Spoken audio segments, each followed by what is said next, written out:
Hello, can you hear me? Can someone reply in chat, please? Yes, we can hear you. Thank you.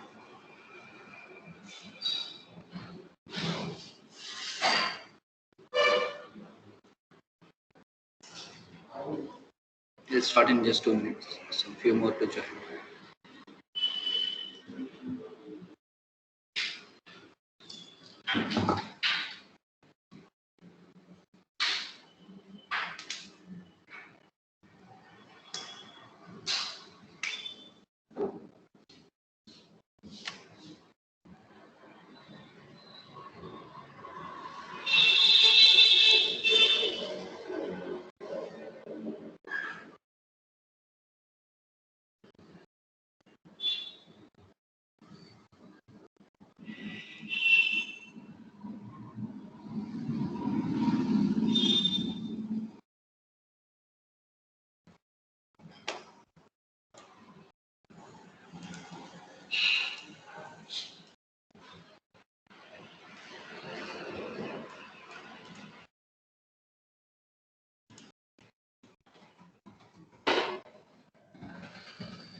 So I'm saying there is a physical server, 100 GB of memory, some server processor, and 500 GB hard disk. This is a local hard disk. I'm saying when I have already installed with an ESXi operating system, which was developed by VMware, and I'm creating a folder like this. That's fine. Folder is created, and now I'm saying I'm allowing the resources from here to here, allowing to share from the underlying physical hardware to this folder. So 50 GB hard disk. This is the resources allocated from here to here. Now I'm saying this is equivalent to this just folder with this much amount of memory, CPU, hard disk is equivalent to a physical computer. Physical computer has a lot of components. If you open motherboard, okay, lot of electrical components connected together makes a motherboard, okay, and that motherboard will be packed in a basically a few iron box, and the complete together box we calling it as CPU, but that is not CPU actually. So whatever it may be, the complete box is there to work as a computer. But here we are sharing resources from here to RAM, CPU and hard disk, and we are calling it as a virtual computer, which is equivalent to a physical computer. How will it work? Physical computer has a lot of components and they work together to make a computer functionality, okay, to work as a computer. But here there is nothing like that. I'm saying RAM, CPU and hard disk. How will it work as a virtual machine? So virtual machine is a set of files, basically. Set of files. File, we are aware of file, like a resume is a file. .doc will be there. You can name it anyway. My resume, my fresher resume, my experience resume, whatever it is. Name can be anything. Extension will be .doc. And your picture, okay, my picture .jpeg. Picture will be in the form of JPEG. The extension will be JPEG. And your audio .mp3. Audio plus video .mp4. Each one is example of different file here, and the extension after the dot in the file name after the dot, whatever it is there, that is called extension. The file extension. Extension refers to the data that is stored inside that file. .doc, that means a text data is stored inside that file. Data in the format of text. And .jpeg, data in the format of pictorial representation, picture. Okay, data in the format of picture, it is stored. Here the data in the format of audio, sound. Here that MP4, the data in the format of sound plus video, video plus audio stored together. The extension refers to the respective data inside that file. Okay, and if you forcefully change this extension, the data inside that file will be corrupted. You will not be able to access.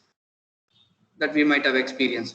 Let's say if you just forcefully change this JPEG to .doc, your picture, the content which was there in before it, as it was a JPEG, whatever the data was there inside it, if you try to open DOC, it will be corrupted. You will not be able to see in the text format, right?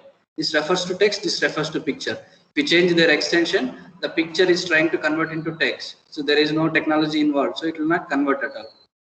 If you use advanced convert picture to data representations and all, that will work. Simply as a plain, if you just change the extension simply as it is, it will not work. The file will be corrupted. How will we know what is the extension of file? Select that any file. This is one file, picture file, right? If I open, that will show as a picture. Go to right, select that file, right click, properties. Here you will see the type of the file. Within the brackets, you will see the extension .jpeg. JPEG will be referred as JPG only, but it is JPEG. Whatever it is, here you can see the type of the file. Okay. Understood the way. And virtual machine is also a set of files like this, not these files, something new extensions which we are not aware as of now.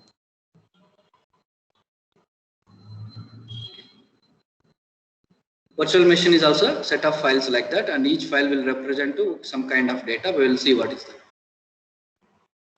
First one, virtual machine name.vmx. Very important. These are all files, and this is the very key file. Virtual machine configuration file.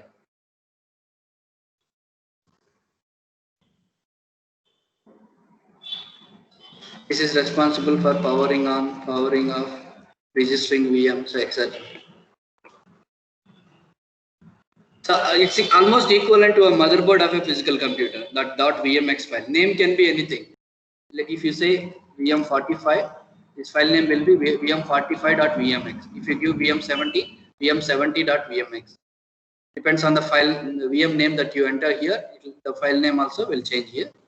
Extension will be same for all the virtual machines. So it is responsible for powering on the VM, power off the VM. It's almost equivalent to motherboard of a physical computer. It will have the information about all the computer components. You can open with Notepad and see the content of this file. We can open with Notepad, but it is not recommended, but it is possible. If you know how to edit and how to change the values, it's very plain, simple English language only. You can open and you can see that. Notepad we can open and see, but it is not recommended. That is it's kind of like a motherboard for a computer. And next file, vmname.vmdk. So virtual machine hard disk file.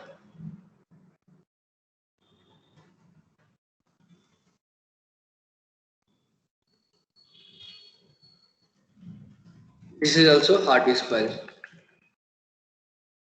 Now I have allocated 50 GB hard disk, but there are two hard disk files. Then which is the actual file contains the data? We'll see them. So basically, if you see a pen drive or motherboard or external hard disk or internal hard disk, even if your CD drive, the data will be stored in the forms of ones and zeros on any particular hard disk. If you store some data, data will be stored in the form of ones and zeros here.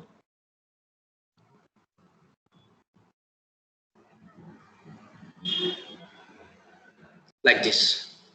Data will be stored in the form of ones and zeros here at this. The first block will have here this portion.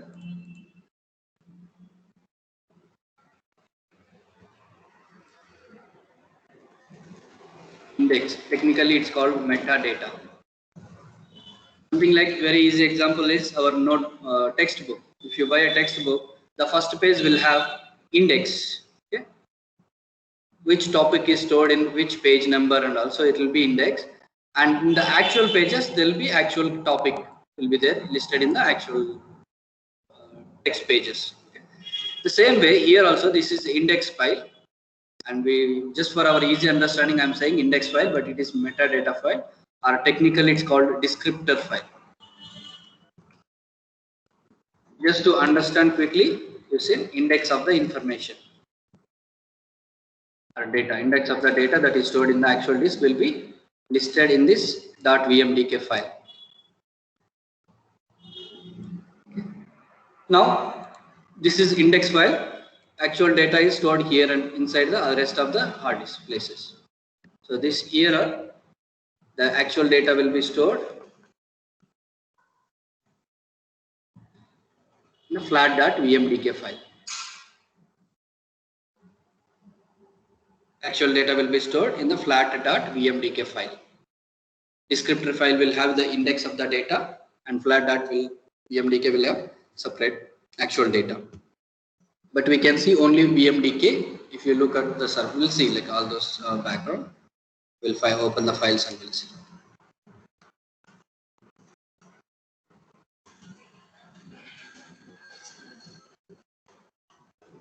If you power on a computer, first it will start with a blank screen. Then it will show like starting Windows. Then it will ask you to enter password. If you enter correct password, then it will show the desktop. So until it shows your desktop, from power on to until you see the desktop on the monitor, whatever the operations or whatever the tasks that are performing on the computer will be stored on a physical motherboard component called ROM, read only memory. ROM. So it will have standard instructions how to power on a computer, any computer, on the physical motherboard. Okay. ROM will have the instructions to power on a computer, to identify where the operating system is stored. Then boot the system, display the desktop.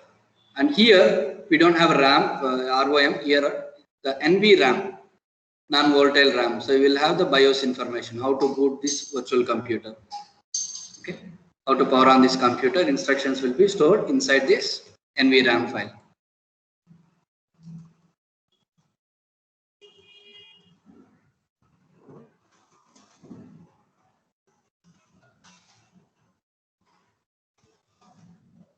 So another file is called swap file. There will be another topic about this file during memory management techniques. So there is an advanced topic called memory management technique.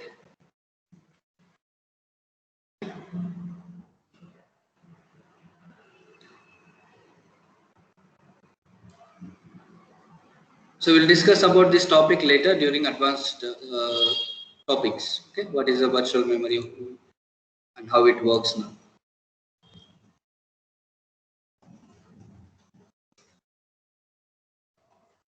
Next file is called vmware.log. Until now we have seen like vmname.log respective files, different extensions, and vmware.log file will have the log information. So if this machine is powered on and running, whatever the instructions that are passing from this ESX machine to VM virtual machine, okay, the every communication will be stored in this log file, vmware.log file.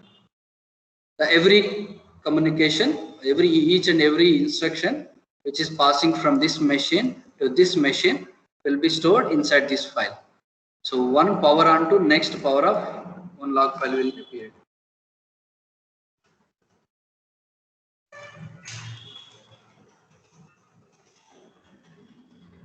One log file will be created. When you power on this virtual machine, until you power on, like if you power on in just 1 minute, or if you power on after 1 day, or even after 1 year, doesn't matter. One power on to next power off, whenever you power off it. All the communication that happened between during this power on to power off will be stored in this file.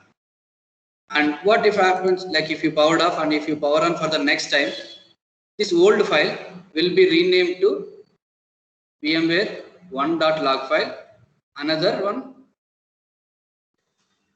VMware.log file will be created. Now this is the latest file and this is the old file. the old file which you power on for the first time and powered off after during that operation, whatever the logs are stored, it will be stored here, VMware.log file. After that you powered on the VM again second time, and this old file will be automatically renamed to VMware1.log file, and a new VMware.log file will be created. Now this is the latest file and this is the previous file. And if you power on for the third time, one more VMware.log file will be created, and now this will become VMware1.log and this will become VMware2.log.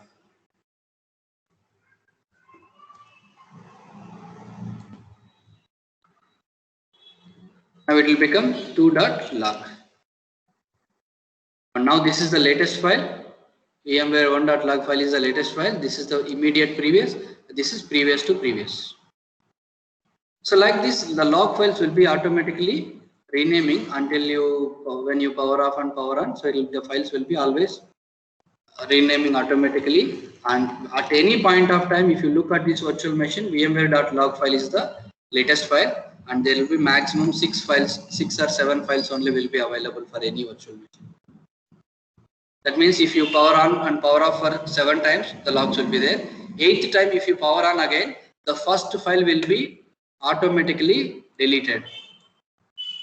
8th time. So at any point of time, if you see, maximum 7 log files will be there, and VMware.log file will be the always latest file.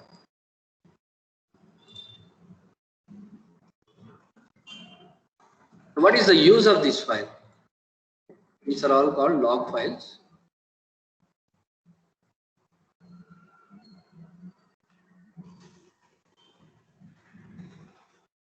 Maximum 7 log files will be there, and always whenever you at any point of time on any virtual machine, if you look at that log files, VMware.log file will be the always latest files. And what is the use of this file when we will use them? Let's say a virtual machine was rebooted sometime automatically in the night, and your manager, like whoever is application owner, he is asking you to find the reason why the machine was rebooted in the night, and you don't know the reason, and it was not done by anyone from our team, or the task and events you have not identified anything. If you want to know the reason, and I'll open this log file, VMware.log file, and at exactly at particular point of time, see what happened at that time. There will be a log either initiated by someone from outside, or ESX machine itself given power off instruction for any reason that we can come to know. That comes under troubleshooting. That's why we should know which file we should check all the time. So always you should check the VMware.log file, which is the latest file. And even if needed, you can check the one more previous log file, immediate previous file. It's more than enough. We never go to the third file at all. So last 2 files are more than enough. Latest one and just immediate previous is more than enough. And still VMware is giving some 4 more extra log files. Total 7 files will be there, right? These 2 and not 5 more will be there. But practically we don't need apart from these 2 files. That's why they are giving still 5 more logs extra, and the 8th one will be automatic. The very first one will be automatically deleted, and it is not possible to get it back. Okay. Even in interviews they may ask, is it possible to get the deleted VMware.log file back? So it's not possible, permanently deleted from the system. And there will be one more file called VM name. Again, it came back to VM name, vmname.vmsd. And there is another topic about this file. 30 minutes topic will be there. It's called snapshot file. We will understand about this file later. So when you create a folder here, I'm just saying when I create a folder here, these are all the files will be automatically created in the local hard disk. So here we have selected 50 GB hard disk is coming from here, right? So here a folder will be created with the same name, whatever the name we have given, VM45, right? Here VM45 will be created with the same name that we given to VM, and inside that file all these files will be automatically created. You don't need to do anything. dot vmx dot vmbk, all these nvram, all these files will be automatically created inside this folder. Whatever the name that we have given to this machine VM45, a folder will be created with 45, same name of the VM, and all the files will be stored inside this file. And this file will occupy 50 GB of space. We allocated 50 GB hard disk, right? 50 GB space will occupy out of this 500 GB space. This 50 GB hard disk is completely for this VMDK file only. Rest all other files will be in KBs only. All files will not even will become 10 MB also will not be there.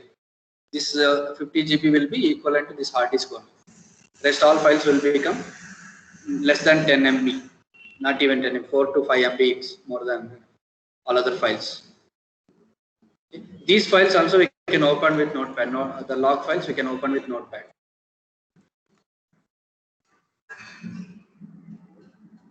Log files and VMX file you can open. Let's say if you want to see what is there inside this hard disk file, you have an pen drive in your hand. Okay. If you want to see the content of that pen drive, what is there inside that pen drive, directly you can't see, right? You have to attach it to any other computer. The same way, if you want to see what is there inside this hard disk file, you have to attach it to any virtual machine and then power on. You cannot tamper and open like this. This file at least we can open and see. Notepad and VMX file you can open in Notepad and see. Log files you can open with Notepad and see. Press any of the file, you will not be able to open that file directly. All these files together will be packed inside this folder, and then RAM and CPU from this ESXi machine will together makes a virtual computer. Understood? If you have any question, please let me know. Very important. So even interview point of view, very common question. When you create a virtual machine, what are the files will be created? Can you explain about them? Simply you can just explain. No need to spend like 30 minutes of time, whatever we taken. .vmx file is the configuration file. .vmdk is the descriptor file. Flat.vmdk is the actual hard disk file. NVRAM BIOS file. .pswk swap, like that. Simply you can just say. VMware.log file is a log file. Just in a sentence you can complete about these files during interviews. But it is important for our day-to-day knowledge as well.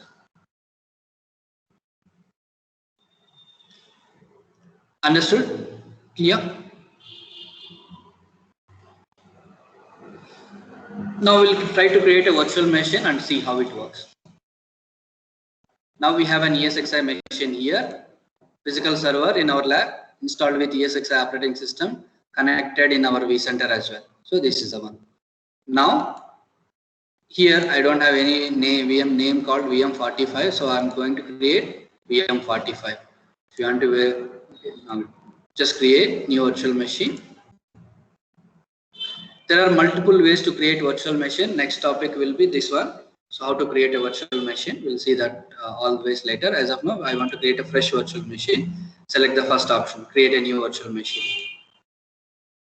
Name of the VM, VM45. Select the location where you want to place it.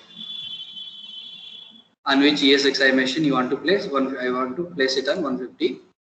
And wherever you have enough hard disk space, select hard disk place. So here I have only 4 GB free space. That's fine. So select. Which version? I'm running with ESXi 6.5. If you want to select older version of virtual machine also, we can select. But I want to select latest virtual machine. Let it be latest version. Compatibility, the hardware version we were talking about. Okay, in the yesterday's table. So 6.5 machine. What OS I need to install inside this machine? I want to install Windows. So if you select Windows, all the operating systems which are available from the Windows was born, MS-DOS, until today, whatever the latest operating system is available, 2019 it will be available. But here you can see 2016 because of our Windows ESXi 6.5. If you have 6.7, Windows Server 2019 also will be listed here. So up to 6.5, it is only allowed. Windows Server. If it is Linux, select Linux. You will be able to see all the Linux operating systems here. Any Linux, so all available. If you don't find in Windows and Linux, you can select others as well. You can find all other operating system available in the market. Okay, Mac, Apple OS, whatever. Windows, I want to install 2012. I'm not installing right now. I'm just selecting what OS I need to install in this new virtual machine, so that whatever the hardware components needed to install this Windows Server 2012 will be selected now. And then you have to install the same OS only. You should not install different operating system. You are preparing this machine to install Windows Server 2012. So you have to install the same. We are not installing at this stage. We are preparing that machine to install this OS. So amount of RAM, CPU, hard disk we have to select here. I want to select 2 CPUs, 4 GB RAM. And I want just 1 GB hard disk is enough as of now. I'm not installing 1 GB hard disk. A dummy VM I'm creating, fresh VM. This is a summary. If you want to change anything, you can change here. Finish. This is the task bar. You can see whatever the task that we have initiated, whether it is completed or not. Okay. Here, this is the one new VM creation task. It is completed.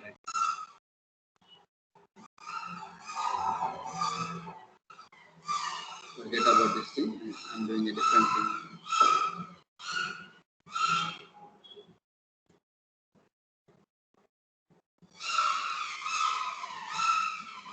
Okay. So the recent task, whichever you are performing, that you can find it here, whether it is completed or not, what time it was started, what time it was completed, and who did that actually.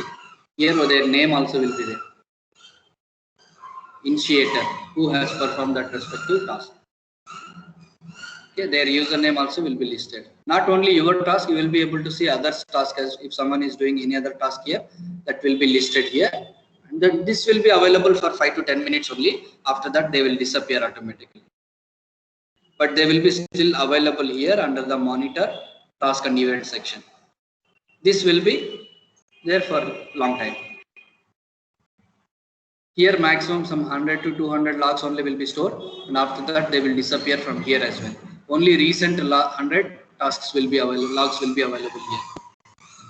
So you can check who has performed what on this one. Okay, now VM45 is created. Now while creating this machine, I have not touched anything about .vmx, vmdk, nvram, nothing created. I just selected right click, I selected a new machine, and I have selected what amount of memory, CPU, hard disk, what OS I have to assign, and I have assigned. Okay.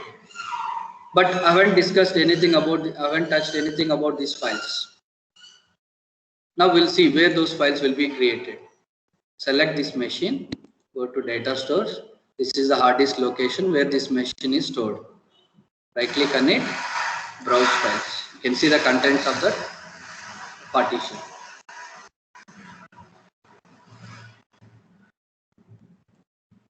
See here, there is a folder with the same name. So here we are looking about this one now. Okay. There is a same folder created with the VM name. VM45. Just double click on it. Here are the files which are created. That VMDK, VMX, VMSD. So here we discussed about many other files, but here only 3 files are there. This is a just log. This you can ignore. Hardware log. This you can ignore. These 3 are files only created. What about other files? When you create them, when you power on the machine for the first time, remaining all other files will be automatically created. As of now, there is no OS. Just power it on.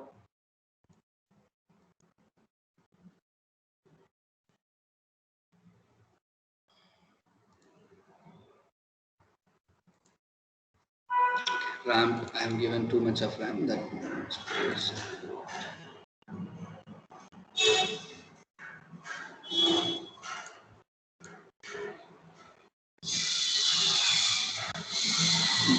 okay, I'll power it on again. Still there. It's a different issue. It's because of other cluster feature called HE.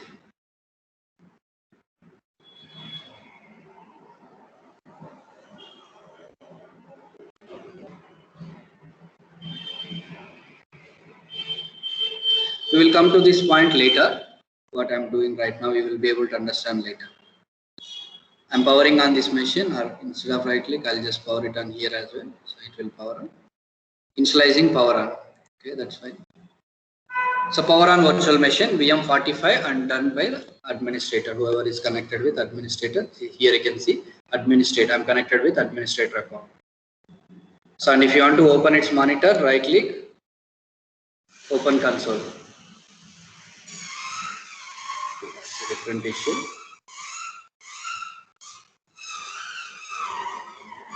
As of now, there is no operating system available in this machine.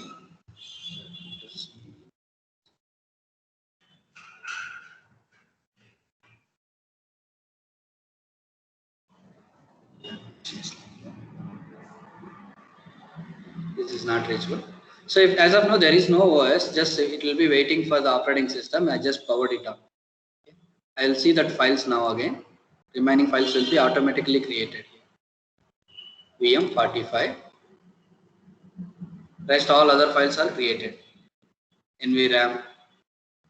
This is a log file. When you power on a VM, the ESXi host will place a log on this VMX file. That way you will see .log file, that VMware.log file, swap file. Okay, you can see all other files now. So rest all other files are automatically created during first power on, and they will be available now like that only. Even if I power off, the files will be like this. Apart from VSWP, VSWP will be deleted for some reason. We will see that later. Fine. That's how when you create a virtual machine, all these files will be created in the backend automatically with the same name, and amount of RAM and CPU that is splitted from here together makes a virtual computer, which is exactly equivalent to a physical computer. Fine. Understood. Very important during interview and also day-to-day job.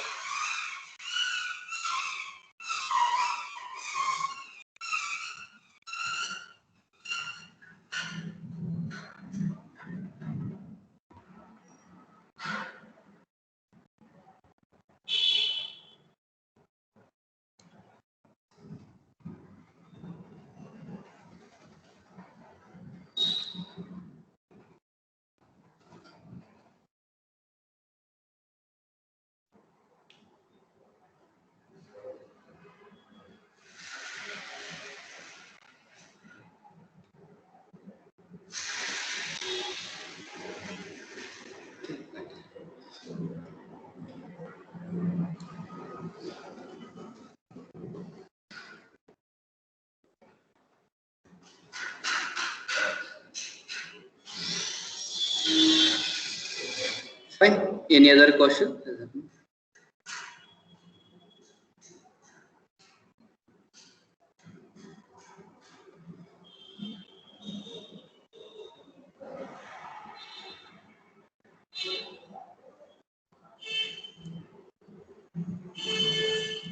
So if you want to copy any of the files, select that file, right click, download from this data store.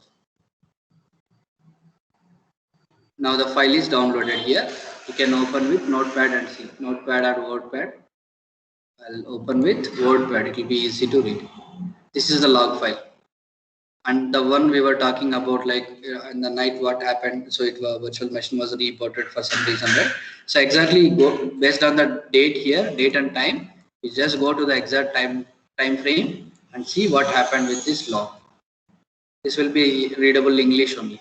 At this stage, we will not be able to understand even if you look at the log. So what is that meant for? We don't know at this stage. We will try to analyze it later. Once we are familiar with the subject, at the end of the course, we will see how to analyze it. Okay.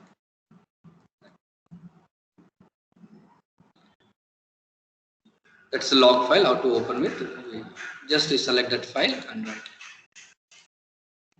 The virtual machine is running. So the VMX file is downloaded now. We'll try to open with WordPad and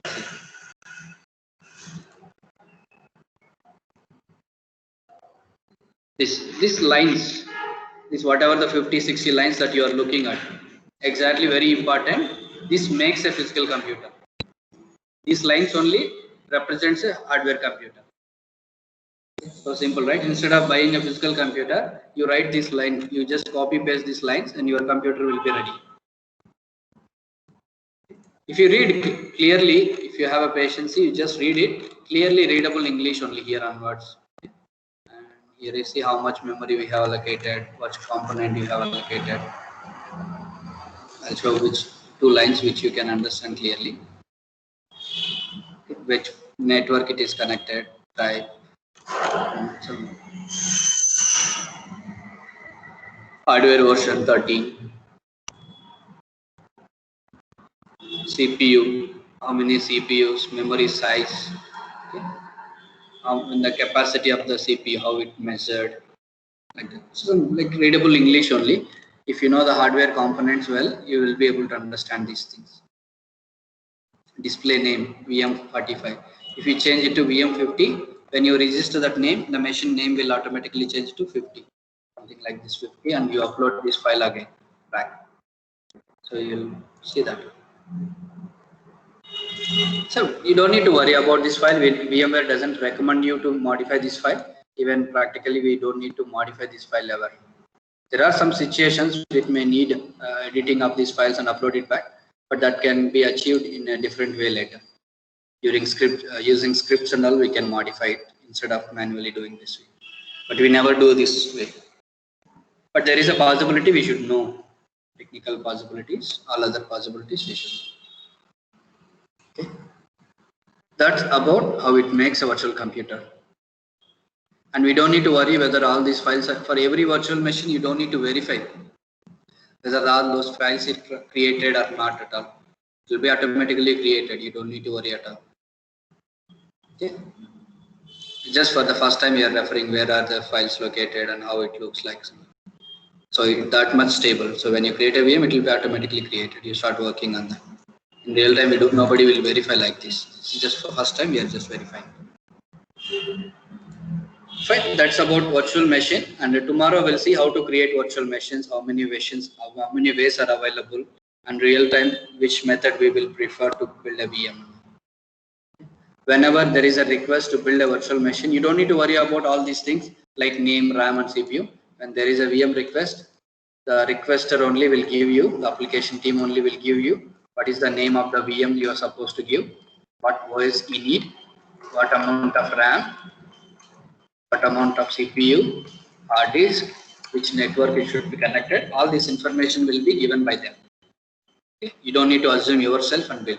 So they will be given by them. We have to just build based on this specification. Okay? That we will see tomorrow. How many ways are available, how to build them. Fine. Is there any other question?